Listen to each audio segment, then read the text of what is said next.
ఇప్పుడు మనం చేస్తున్నాం చెకోడీ మసాలా. దీనికి ముందుగా మనం పక్కనే ఉన్న అంగట్లోకి వెళ్ళి ఒక 20 చెకోడీలు అయితే తీసుకొచ్చాను. వీటితో ఇప్పుడు మనం చెకోడీ మసాలా చేస్తున్నాం. ఎలా ఉంటుందో చూద్దామండి. ఒక ఎర్రగడ్డ కోసుకుందాం. ఒక 2 పచ్చిమిరపకాయలు కట్ చేసుకుందాం.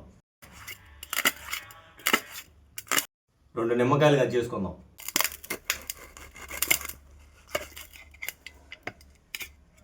ముందుగా కట్ చేసుకున్న సన్నటి ఎర్రగడ్డ, సన్నటి పచ్చిమిరపకాయలు చెకోడీలో వేసుకుందాం.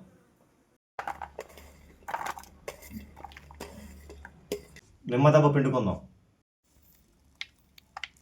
లైట్గా గరం మసాలా వేసుకుందాం. తగినంత కారం, చికెన్ మసాలా, రసం పౌడర్ తగినంత వేసుకుందాం.